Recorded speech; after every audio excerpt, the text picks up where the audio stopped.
Some of these American warships became legends of the Pacific. Others were sent to the bottom before they could prove themselves. Today, we're revealing every single battleship that fought in World War II.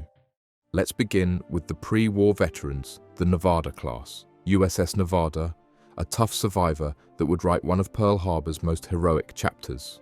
When Japanese bombs began falling on December 7th, this powerful dreadnought was the only battleship to get underway during the attack. With her crew fighting fires and flooding, Nevada made a desperate run for the harbor entrance. Rather than risk blocking the channel if she sank, her captain deliberately beached his ship, saving countless other vessels. USS Oklahoma, the tragic loss that haunts Pearl Harbor's memory. This sister ship suffered a catastrophic fate when multiple torpedo strikes rolled her completely over, trapping 429 sailors beneath her steel hull. What many don't realize is that Oklahoma had served with distinction throughout the interwar period, modernized with advanced fire control systems. She was ready for war, but war came too suddenly. Moving on to the Pennsylvania class, USS Pennsylvania stood as the flagship of the Pacific Fleet. Sitting in dry dock during the Pearl Harbor attack, she escaped the worst damage and immediately became the symbol of American naval resurrection. Her massive 14-inch guns would later pulverize Japanese fortifications across the Pacific, from the Aleutians to Okinawa. USS Arizona, the memorial that needs no introduction. Before December 7th, this magnificent battleship represented American naval power at its finest. Her crew was considered among the most professional in the fleet, her gunnery scores consistently excellent.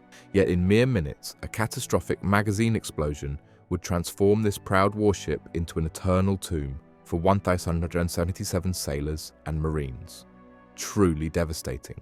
The New Mexico class brought revolutionary design to American naval power. USS New Mexico established the standard for battleship supremacy, featuring all-or-nothing armor schemes and powerful main batteries. USS Mississippi, the veteran warrior that served in both world wars, became an experimental platform testing radar systems that would revolutionize naval gunnery. USS Idaho, the reliable workhorse, provided consistent shore bombardment throughout grueling Pacific campaigns. But these pre-war veterans were just the beginning. The real test came when America's industrial might unleashed a new generation of floating fortresses designed to dominate an entirely new kind of naval warfare. These battle-tested veterans proved their worth, but America needed something more. Enter the Tennessee class, ships that would rise from Pearl Harbor's ashes like steel phoenixes, more deadly than ever before.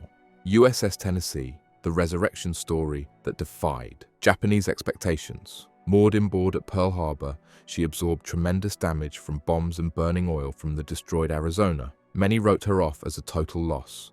They were catastrophically wrong.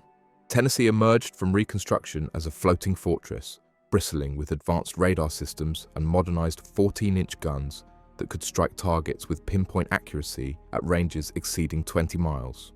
USS California tells an even more remarkable comeback story. Torpedoed and sunk at her moorings, settling into the harbor mud, California was declared a constructive total loss.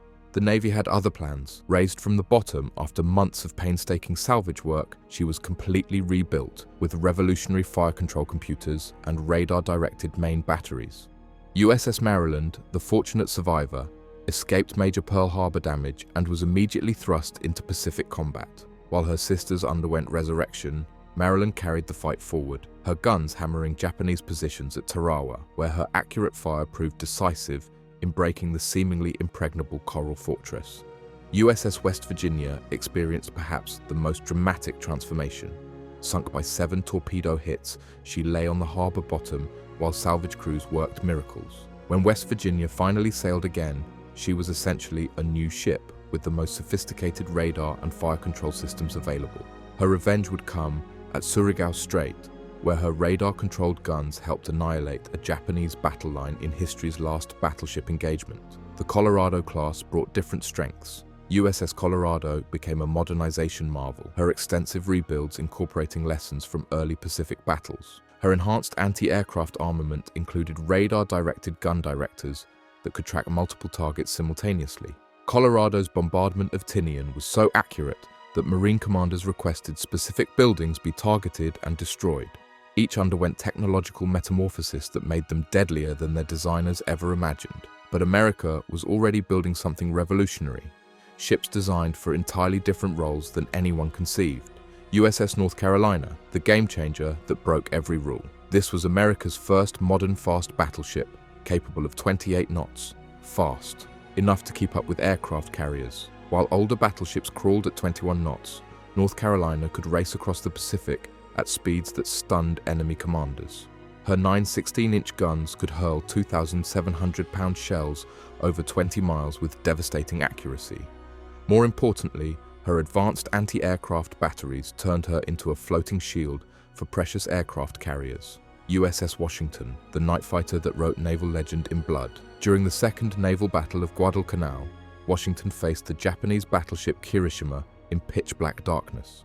Using revolutionary radar fire control, she pumped 9 16-inch shells into her opponent in just 7 minutes, sending the enemy to the bottom. Washington proved that American technology had surpassed Japanese naval skill. The South Dakota class continued this fast battleship revolution. USS South Dakota, the flawed champion, packed enormous firepower into a shorter hull. Her 16-inch guns matched any ship afloat, but electrical problems plagued her throughout the war. During crucial battles, her power systems failed at the worst moments, leaving her blind and vulnerable.